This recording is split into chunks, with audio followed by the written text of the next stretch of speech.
Hello and welcome, dear viewers of Zedin International Television.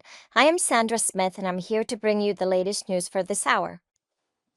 Following recent tensions in Badakhshan, Abdul Haq Wasik, the acting head of Taliban intelligence, has traveled to this province. Sources say that during this trip, Wasik met with the local officials of the group. At the same time, it is reported that a Taliban delegation from Kabul has gone to the province of Sula Jumb and met with the protesters. This delegation has assured the people that the killer of one of the protesters will be punished and that the families of the victims will be taken care of. Meanwhile, the head of the political committee of the Freedom Front says that the tension in Badakhshan is not limited to internal disputes within the Taliban, but that this group is in conflict with ordinary people. Dawood Naji points out that the Taliban do not interfere with the major opium traffickers, but they do not destroy the poppy fields of ordinary people. Naji adds that the Taliban have trampled on the bread, jobs, and human dignity of the people of Badakhshan.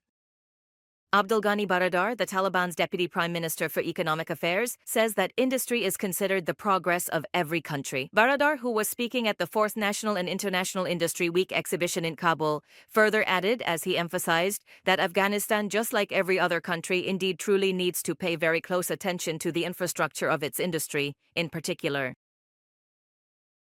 The Center for Freedom of Expression has warned that dozens of Afghan journalists in Turkey are facing the serious risk of being deported to Afghanistan. According to the statement from this center, 50 journalists who sought refuge in Turkey after the fall of Kabul are under psychological, economic, and personal security pressures. The Center for Freedom of Expression has called on the United Nations to take immediate and serious action to stop the deportation of these journalists and to transfer them to other countries. The state-run Bakhtar news agency under Taliban administration has reported that the Taha housing project is nearing completion. Akramuddin, the official in charge, said the project is being implemented according to standards and will be ready before the designated deadline. The report states work on this project began in 2014, 1393 in the Afghan calendar. Roya Mahboob, the founder of the robotics team, whose Afghan girls won the prestigious Courage in STEM award, personally received this prize at the notable 30th or 33rd anniversary event from the Liberty Science Center in New Jersey, USA. Roya Mahboob dedicated this award to all the inspiring girls who, despite restrictions, continue to pursue innovation and science. The head of the Foreign Affairs Department of the United Arab Emirates accepted the credentials of Abdul Rahman Fida, the Taliban's consul in Dubai. Upon receiving his credentials, he praised the economic, commercial, and political relations between the UAE and Afghanistan. The United Arab Emirates has good relations with the Taliban and has kept its embassy in Kabul active. In a statement released on this occasion, the UAE referred to the Afghan government as the Islamic Republic. On Tuesday, the Prime Minister and the Chief of Army Staff of Pakistan met with Ilham Aliyev, the President of Azerbaijan. Pakistani media reported that during this meeting, the emphasis was placed on expanding strategic cooperation between Islamabad and Baku. Shehbaz Sharif expressed his gratitude for Azerbaijan's strong support of Pakistan during the recent conflict with India. Meanwhile, Erdogan, the president of Turkey, has also traveled to Baku to participate in a trilateral meeting with Shehbaz Sharif and Ilham Aliyev. At the same time, following Israel's attack on Sana'a airport in Yemen that took place a few hours ago, Benjamin Netanyahu has stated that the Houthis are merely a symptom and not the root of the problem. At the same time, Israel's defense minister has said that in this attack, the last Houthi aircraft was destroyed.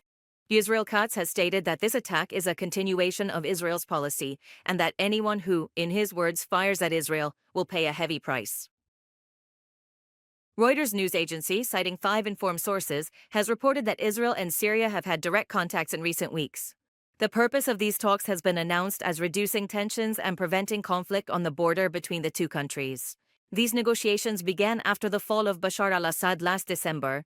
Officials from both countries have not yet officially responded in this regard. The president of Iran, during a 2-day trip to Oman, has met and held talks with Haytham bin Tariq, the Sultan of that country. Iran's Ministry of Foreign Affairs has described this trip as a visit within the framework of nuclear negotiations between Tehran and Washington. Masoud Pezeshkian, during this meeting, expressed appreciation for Oman's active and constructive role in the negotiation process. Volodymyr Zelensky, the president of Ukraine, has announced that Russia has deployed about 50,000 military forces near the Sumy region in northern Ukraine. According to him, these forces are mainly stationed on the Kursk front, and their goal is to drive out Ukrainian forces and launch a new offensive operation. Zelensky has emphasized that Kyiv will take the necessary measures to counter this threat. Thank you, dear viewers, for your continued support. You can watch Setting TV on Avdim Procast, ChillWiz, Setting TV app, and our social media platforms. Until next time, may you be held in the peace and mercy of the divine. Take care, and may blessings always follow your path.